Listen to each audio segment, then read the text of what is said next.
E o assunto de hoje será a grande tribulação. Há 15 dias atrás, nós falamos sobre as pequenas tribulações, em Mateus 24, pequenas tribulações, princípio das dores, coisas que antecederiam a volta de Jesus. Semana passada nós falamos do arrebatamento e na sequência vem a grande tribulação. E você tem que ter conhecimento do que vai acontecer nesse período. Como estar preparado para não estar aqui nesse momento.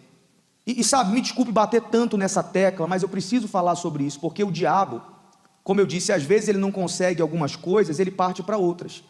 Você vê, o diabo agora está querendo criar uma forma de colocar na cabeça das pessoas que é mais importante saber se a igreja vai subir antes da grande tribulação, no meio ou após, do que de fato as pessoas se preocuparem em estar preparados. Por isso que se você for ver esse assunto em qualquer lugar, você vê mais hoje em dia pregadores discutindo isso, vai ser antes, vai ser no meio, vai ser após, do que pessoas dispostas a ensinar a igreja a estar preparado para subir com Jesus. Então é isso que você tem que se preocupar, porque como eu disse, nós temos coisas que são ainda mistérios. Então nem tudo nós vamos saber precisamente, é isso, é aquilo. Mas a base, o principal, você não pode se desvirtuar, que é estar pronto, estar preparado para subir com Jesus. É estar pronto para os próximos acontecimentos que estão aí, sabe, na cara, que nós estamos vivendo no tempo do fim. Então, quando não entra nessa não, isso e aquilo, ficar discutindo, não tire o foco do principal. Sabe qual é o principal? É quando você morrer ou Jesus voltar, você estar salvo. Eu queria mostrar para você o texto de Marcos 13:14, que é quando o Senhor Jesus termina de falar da pequena tribulação e começa a falar da grande tribulação. Ele diz assim, Marcos 13:14: Ora, quando vós virdes a abominação do assolamento, que foi predita por Daniel, o profeta, estando onde não deve estar, quem lê entenda, então os que estiverem na Judéia devem fazer o que, gente? Fujam para os montes. Aqui começa a grande tribulação. Em algumas outras Bíblias, ao invés de falar abominação do assolamento, fala de sacrilégio terrível. Você sabe o que isso significa? Vamos ver o que Daniel também falou sobre isso. Põe o texto de Daniel aí. Deus, através de uma visão, disse para ele: vai, Daniel, por estas palavras, estão fechadas e seladas até o tempo do fim. Muitos serão purificados e embranquecidos e provados, mas os ímpios procederão impiamente, e nenhum dos ímpios entenderá. Mas quem entenderá, gente? Os sábios entenderão. E desde o tempo em que o sacrifício contínuo for tirado e posta a abominação desoladora, olha aí, a mesma coisa que Jesus falou, né?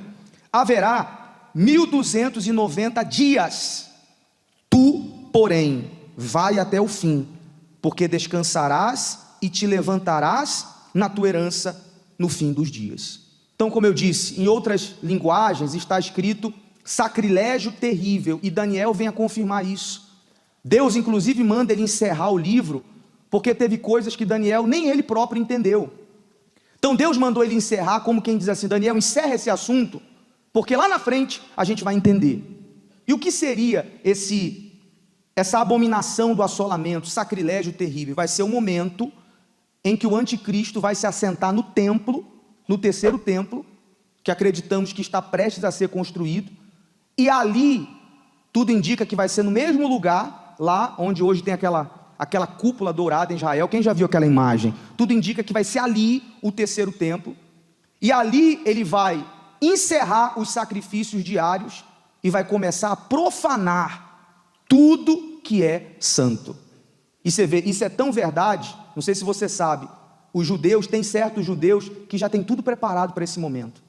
Já prepararam, já tem escolhido os tipos de animais que vão sacrificar, já tem roupas que vão usar nesse ritual, só esperando esse momento. O momento em que o anticristo aparecer, se assentar no templo e começar a profanar tudo que pertence a Deus. Então, quando isso acontecer, agora vamos voltar lá em Mateus Marcos 13. Quando isso acontecer, foi o que Jesus quis dizer, versículo 15, no 14, então os que estiverem na Judéia fujam para os montes, e o que estiver sobre o telhado, não desça para casa, nem entre a tornar coisa alguma de sua casa, e o que estiver no campo, não volte atrás para tomar as suas vestes, mas ai das grávidas e das que criarem naqueles dias. Então, olhe para mim, você já está entendendo que quando isso acontecer, Jesus está querendo dizer que a coisa vai ficar feia. Aqui é Jesus dizendo, quando esse sacrilégio acontecer, o anticristo chegar no templo e mostrar a face, isso aqui vai ser depois dos 3 anos e meio de paz que ele vai propor. Você sabe que dos 7 anos, os 3 anos e meio da primeira fase não vão ser de guerra. Ele vai se mostrar ser da paz. Vai ser um homem adorado, vai ser um homem que teoricamente vai resolver os problemas da humanidade. Ele vai criar uma situação para ficar bom para todo mundo, mas depois de 3 anos e meio ele vai se assentar no templo, e aí Jesus disse, quando isso acontecer, ele começou a dizer, fujam para os montes, que a coisa vai ficar feia, quem estiver no telhado não desça para casa, quem estiver no campo não volte atrás, tem que fugir, ai das grávidas e das que criarem naqueles dias, porque imagine fuga, como que uma mulher grávida vai fugir? Fácil ou difícil, gente? Imagina para as mulheres que criarem crianças pequenas, como que vai ser para fugir, ou grávida ou com uma criança?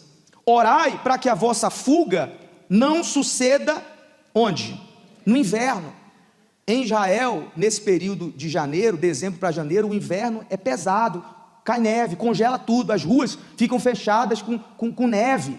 Imagine se for nesse período, as passagens obstruídas. Aí ele diz, versículo 19, porque naqueles dias haverá uma aflição tal, qual nunca houve desde o princípio da criação, que Deus criou, até agora, nem jamais haverá. Então, o que as pessoas vão viver na grande tribulação, nada até hoje se comparou. Não tem algo que a gente possa hoje dizer, olha, vai ser assim. Não, vai ser muito pior. Palavras de Jesus, aflição tal, qual nunca houve. Se o Senhor não abreviasse aqueles dias, nenhuma carne se salvaria, mas por causa dos eleitos que escolheu, abreviou aqueles dias. Essa tribulação vai durar 3 anos e meio, Jesus abrevia tudo, faz tudo ser mais rápido, porque senão nem eles se salvariam, tamanha destruição que essa terra vai enfrentar. Aí ele diz mais, versículo 21, então se alguém vos disser, eis aqui o Cristo, ou ei-lo ali, não acrediteis, porque se levantarão falsos cristos e falsos profetas, e farão sinais e prodígios para enganarem, se for possível, até os escolhidos. Mas vós vede, eis que de antemão vos tenho dito tudo. Então, aqui vai começar o terror da humanidade. Eu quero lhe mostrar uma imagem com um breve resumo do que vai acontecer na grande tribulação. A gente vai falar isso detalhadamente nos próximos domingos. No próximo domingo, inclusive, a gente vai falar sobre o primeiro cavaleiro do cavalo branco, que é o anticristo, e o 666, a marca da besta, que muita gente também não consegue entender. Nós vamos explicar. Mas a série de acontecimentos vai ser isso aí. Põe a tela, por favor. Primeiro cavaleiro do cavalo branco, chega o anticristo. Depois desse momento, depois a chegada do cavaleiro do cavalo vermelho, que é quando vai iniciar um período de morte em massa. O anticristo vai deixar a face do cavalo branco e vai se vestir de morte. Milhares de pessoas vão morrer. A Bíblia diz que naquele período a vida não vai valer nada. As pessoas vão ser mortas por nada. Depois, a terceira fase, o cavalo preto, que representa a fome. Você vê, tira a tela um pouquinho, por favor. Você vê, se nessa época vai ter fome, você imagina a escala de desespero que as pessoas vão viver. Se essa situação que aconteceu lá no sul já afetou a alimentação em todo o Brasil, não sei se você sabe, se você quiser agora ir no mercado comprar mais de 5 quilos de arroz, não compra. Quem sabia disso, gente? Quem não sabia disso? Quem não sabia? Tente no mercado hoje comprar, pelo menos até ontem estava assim. Não se vende mais de 5, não sei se é 5 quilos ou 5 pacotes de arroz, alguém pode me dizer? 5 pacotes, porque as maiores plantações de arroz eram lá no sul e foi tudo destruído com a enchente. Uma enchente em um estado Você imagina um racionamento de forma global. As pessoas vão passar fome, vão querer buscar comida, não vão conseguir. A gente vai falar mais para frente sobre isso. Você sabe que o ser humano, quando não tem comida, vira um animal. Sim ou não, gente? Porque é básico. As pessoas vão matar umas às outras. Cremos até que vai se praticar canibalismo nessa época. Segue aí a foto, segue aí. Depois vem o cavaleiro do cavalo amarelo, doenças, pestes. O que não vai morrer pelo primeiro cavalo, pelo segundo vai morrer em meio às doenças, pestes que vão vir sobre a humanidade. O quinto selo, o clamor dos mártires, aqueles que vão morrer durante o período da grande tribulação e vão ficar clamando por justiça. Sexto selo, grandes terremotos. Aqui já teve terremoto, gente? Quem aqui conhece, tem um parente, um familiar que mora em um outro país que já foi abalado por terremotos? Tem alguém? Converse com essas pessoas para você ver quão desesperador é. Tem até uma imagem, há um tempo atrás, lá na Califórnia, que no meio do culto veio o terremoto e o bispo Clodomir estava fazendo a reunião. Alguém viu esse vídeo, gente? Começou a tremer tudo, é desesperador, as pessoas ficam desesperadas. Esse tipo de terremoto vai ser em uma escala infinitamente maior a tudo que já se viu. Eu estou falando para vocês de coisas que vão acontecer dentro da grande tribulação. Segue. Depois vem as trombetas. Ali, ó. Primeira trombeta, vai cair fogo na terra. Como eu disse, eu estou resumindo tudo para vocês, a gente vai falar mais para frente. Segunda trombeta, como uma montanha de fogo, acreditamos que um meteoro de fogo vai cair no mar, matando a terça parte dos animais. Terceira trombeta, uma estrela de fogo cairá sobre os rios, poluindo as águas, vai faltar água para se beber, porque as águas vão ser poluídas. Quarta trombeta, o sol e a lua serão feridos, trazendo escuridão para a terra. Quinta trombeta, Satanás, Deus vai dar na mão de Satanás a chave para abrir o abismo. Nem ele tem autoridade para isso, é Deus que vai dar, porque como eu disse, as oportunidades aqui já estão acabando. A oportunidade para não passar por isso é quando, gente? Não ouvi, pessoal? Agora. Ali ainda tem um pouquinho de misericórdia, eu vou dizer até quando vai essa misericórdia, mas a paciência, a misericórdia vai estar se acabando. Então Deus vai dar a chave, toma aí, abre, ele vai abrir, e aí o diabo vai abrir o abismo, e vai sair gafanhotos com poder de escorpião. Você imagina? E na sexta trombeta, os 4 piores demônios, que estão presos no rio Eufrates, serão soltos, matando a terça parte dos homens. Você vê, se a gente fica preocupado, né? Quando se fala assim, olha, vai ter saidinha. Não é, pessoal? Vai ter uma saidinha e vai sair todo mundo para a rua. Você não sai para a rua mais atento? Sim ou não, gente? Espera aí, eu sei que tem gente perigosa na rua solto. Que era para estar preso, está solto, você fica atento. Imagine, se a gente fica preocupado quando presos perigosos estão soltos, você imagina os piores demônios. 4 piores demônios. Nesse demônio que você vê manifestado aqui, são os piores, vão estar soltos para matar a humanidade. E aí, para finalizar, depois vem as 7 taças da ira de Deus, que será pior do que tudo isso junto, e a gente vai falar sobre isso depois. Se eu falar o que vai acontecer no momento do derramamento das 7 taças, é melhor deixar para depois. Aí qual é a conclusão que a gente tira disso? Que lá nesse período, as pessoas vão querer dar valor ao que elas não davam hoje. A palavra, ela vai ficar escassa, porque não vai ter quem pregue, não vai ter mais o Espírito Santo. Imagine, vai ter só os 144 mil selados e as 2 testemunhas para pregar para a terra toda, vai ficar escasso. A Bíblia diz que as pessoas vão ficar procurando com sede. A sede não vai ser só de água, a sede vai ser da palavra de Deus. Os poderosos desse mundo, põe o próximo texto de Apocalipse aí. E os reis da terra, e os grandes, e os ricos, e os tribunos, e os poderosos, e todo o servo, e todo o livre, se esconderam nas cavernas e nas rochas das montanhas, e diziam aos montes e aos rochedos, o que, gente? Caí sobre nós, e escondei-nos do rosto daquele que está sentado sobre o trono e da ira do Cordeiro. Então hoje, quem é rico, quem tem poder, quem gosta de mostrar a sua riqueza, quem gosta de mostrar, ostentar o seu dinheiro, na grande tribulação, vão pedir a morte. Só que a Bíblia diz que a morte vai fugir deles. Você vê, eu estava lendo isso aí hoje, e eu me lembrei do que aconteceu há 2 anos atrás, 2 anos e pouco mais ou menos, vocês vão lembrar. Ali em Minas Gerais, no Capitólio, caiu aquela pedra, aquela rocha. Vocês lembram disso? Quem lembra disso, pessoal? Você vê, tudo que as pessoas não queriam era que aquela rocha caísse. Eu tenho imagens aqui, foi desesperador. Põe a imagem, por favor, põe aí. Que ainda são preliminares do Corpo de Bombeiros, a rocha atingiu 3 embarcações. Essa imagem, como vocês podem ver, é impressionante, mostra o momento em que o cânion se desprende e acaba atingindo, pelo que a gente consegue acompanhar, 2 embarcações só nessa imagem. Mas no cantinho a gente tem uma 3ª embarcação. A gente consegue ouvir os gritos das pessoas que acompanhavam.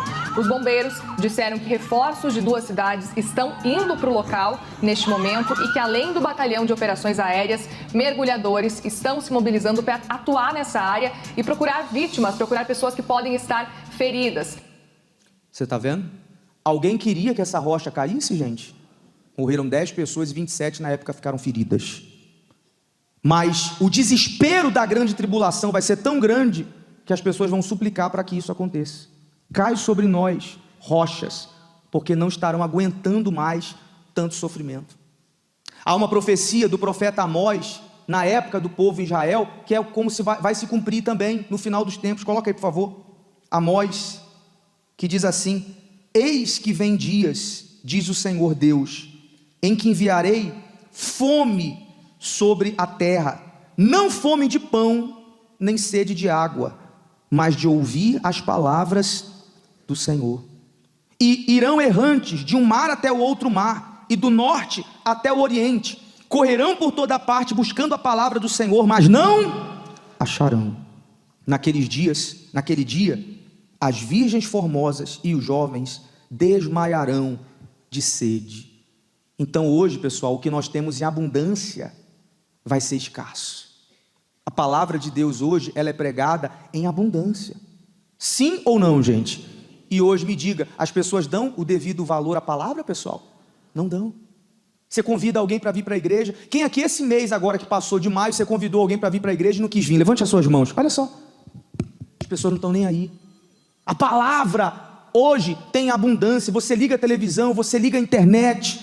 Tem quantos cultos por dia aqui? 8 cultos em todas as igrejas. Olha quantas igrejas tem aqui no Distrito Federal. Veja quantas pessoas estão dentro das igrejas ouvindo a palavra e quantas pessoas não estão nem aí.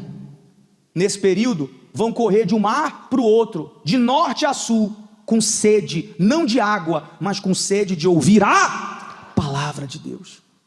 Por isso que o texto diz: buscai enquanto se pode achar. A hora é agora.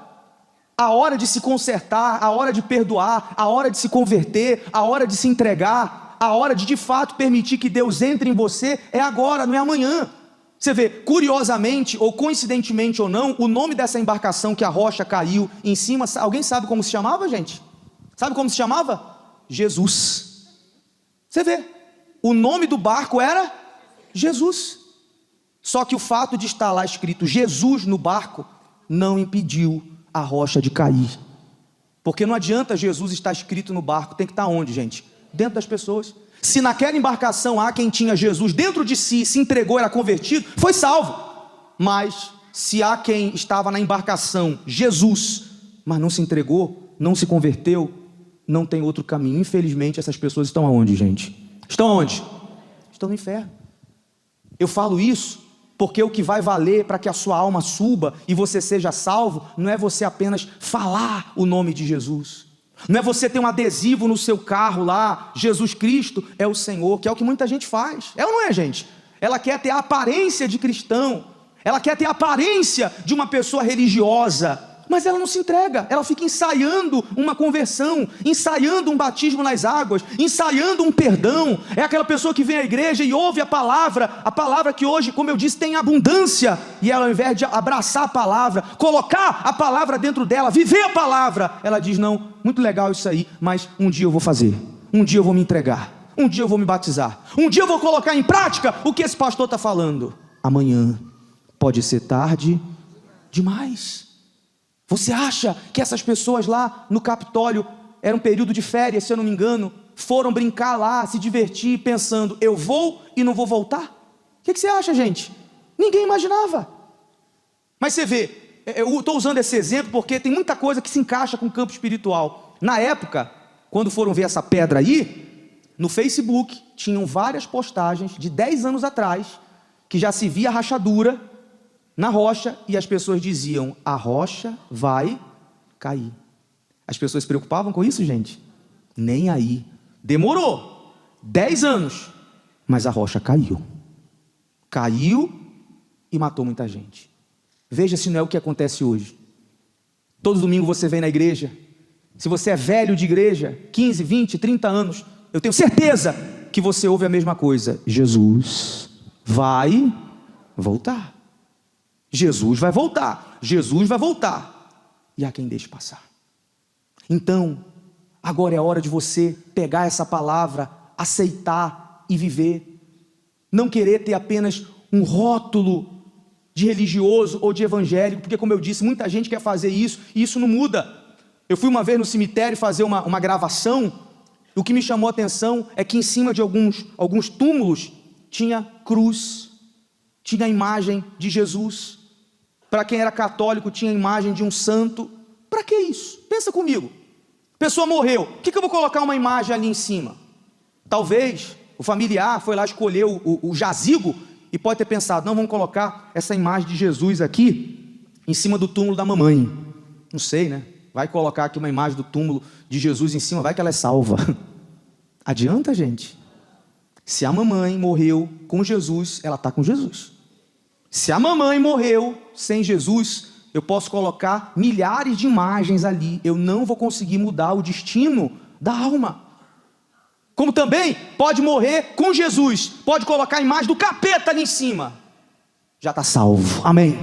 O que vale é o hoje, e isso tem que te alegrar, porque o que não vai ter chance na grande tribulação, a chance que não vai haver naquele período, vai haver hoje. Hoje a porta de salvação está aberta ou fechada, gente? Está escancarada. A porta da salvação hoje está escancarada para você passar. Se tem alguém que não vai olhar para o seu passado, esse alguém é Deus, diferente do homem. Veja se o homem não marca as pessoas hoje em dia. Você faz alguma coisa para alguém, passa 30 anos, a pessoa continua com mágoa de você. Ela continua dizendo, não, fulano, você pensa que eu esqueci o que você fez por mim? Porque fez para mim? Porque o homem não perdoa, Deus perdoa. Você pode estar aqui, pode ter feito as piores coisas da sua vida. Se você abraçar essa palavra e disser, eu quero me converter, quero me entregar, eu quero pedir a Deus perdão pelos meus pecados, eu quero seguir com Ele, eu não quero ter apenas nome de que eu vou na igreja, de que eu sou evangélico, mas eu quero ser de Deus. Ele abraça você agora. Amém, pessoal? Abraça você, te dá uma chance, te levanta, te perdoa, vai usar você daqui para frente. O que você não pode é desprezar a oportunidade. Porque Jesus também falou em Lucas, põe na tela por favor aí, ainda dentro do contexto do fim dos tempos, ele disse assim, acautelai-vos por vós mesmos. O que significa isso? Cuide de você mesmo. Tem gente, me desculpe, dentro da igreja, que a vida dela é só se preocupar com os familiares, não que você não tenha que se preocupar, principalmente as mães. Eu sei que a mãe quer o filho salvo, quer o filho liberto, o pai quer o filho livre das drogas, a esposa quer o marido convertido, amém, não tem problema, mas não se preocupe mais com os outros do que com a sua salvação, porque a salvação, o bom é que é coletivo, não é, gente? Vai você e vai toda a família junto, não é, pessoal? Não é assim não, gente? Como que é a salvação, pessoal? Individual. Eu sou casado, a minha salvação é a parte da minha esposa. Se ela demole, ela fica, e eu vou. Se eu demole, eu fico, e ela vai. Como eu mostrei a roupa semana passada, quem lembra? Eu achei que ela tinha ido, eu tinha ficado, está amarrado. Ainda bem que era só, ela deixou a roupa lá para tomar um sol. Tomara, nunca mais faça isso, né? Agora não caio mais, né? Mas é individual. O meu marido vai ser salvo junto comigo. Seu marido se entregou? Sem contar que há aqueles que dizem, não, eu estou seguro porque a minha mãe ora por mim. Tem muita gente assim na igreja, sabia disso? Tem muita gente lá fora que não se converte porque pensa assim, não, minha avó está lá na igreja orando por mim, é uma mulher de oração. Tá bom, a oração da vovó está aguardando eles, aguardando para não morrer, para ter chance, mas não vai salvar. Porque a salvação tem que partir de quem? De cada um. Por isso que Jesus diz: acautelai-vos por vós mesmos, cuide de você, para que nunca vos suceda que o vosso coração fique sobrecarregado com as consequências da orgia, da embriaguez e das preocupações desse mundo. É Jesus dizendo: não fique preocupado só com as coisas desse mundo, cuide de você, cuide da sua alma. Por isso que vocês que estão aqui, eu creio que a maioria de vocês vem na segunda-feira que a gente parte para cima para você prosperar, é ou não é verdade? Mas vocês são testemunhas que eu digo que a prosperidade não é o mais importante para você, não é, porque de que adianta ganhar o mundo inteiro e perder a sua salvação? De que é que você arrebente, mas você tem que ser salvo. Só que eu não posso dar o devido valor à sua alma por você. É você que tem que dar. Eu não posso dar mais valor na sua alma do que você mesmo, nem você pela minha. Cada qual tem que conseguir enxergar o valor que a sua alma tem. Segue o texto, por favor. Siga. E para que aquele dia não venha sobre vós repentinamente. Então é Jesus dizendo: cuida de você para que você não fique nesse período de grande tribulação como um laço, pois há de sobrevir a todos os que vivem sobre a face de toda a terra. Vigiai, pois, a todo tempo, como gente? Não ouvi, pessoal? Orando, para que possais escapar de todas essas coisas que têm de suceder e estar em pé na presença do Filho do Homem. Assim como você está agora em pé, fisicamente, é como você tem que estar espiritualmente quando Jesus voltar. Quando Jesus voltar, como é que você tem que estar, gente? Não ouvi. Em pé. Você tem que estar em pé. Como você está aqui fisicamente, você tem que estar espiritualmente. Ah, mas eu ia me levantar ainda. Vai dar tempo, gente? Se você está caído hoje, aqui me assistindo, você tem que se levantar agora. Porque se ele voltar, ou se você morrer, você tem que estar como, gente? Em pé. Ele disse: acautelai-vos, permaneça orando, porque você pode escapar. Então, vamos abraçar a oportunidade. Jesus está te chamando para entrar na arca da salvação agora. Amém? Só não entra quem não quiser. Só não entra quem quiser tentar sorte. Só não entra aquele que diz assim: não, depois eu entro. Só não entra aquele que amar mais o mundo do que a própria alma. Porque se você ama a sua alma, então você vai desprezar tudo que você tiver que abandonar agora para você ser salvo. Amém? Eu sempre falo isso. Tem coisas na nossa vida diária que a gente não consegue resolver na hora. Por exemplo, se você tem alguma coisa para resolver no banco, você pode ir no banco agora, gente? Por que você não pode ir? Porque o banco está fechado. Coisas dessa vida nem sempre podem ser resolvidas na hora, mas as coisas espirituais a gente resolve na hora. Então tudo, pessoal, tudo pode ser resolvido agora. Tudo. Você pode colocar a sua vida espiritual em ordem agora, numa entrega verdadeira. Você pode, espiritualmente falando, eu estou vendo que muitos estão de branco e outros não. Se você tivesse que pôr uma roupa branca agora, você tinha que ir lá na sua casa para vestir. Quem não tem ia ter que ir na loja comprar. E espiritualmente, você pode se vestir de branco agora. Todos vocês. Se você, com sinceridade, falar para Deus: ó Deus, eu quero ir com o Senhor. Não quero que o Senhor esteja como um rótulo. Fulano vai na igreja. Não. Eu quero que o Senhor esteja dentro de mim. Ele vai entrar em você.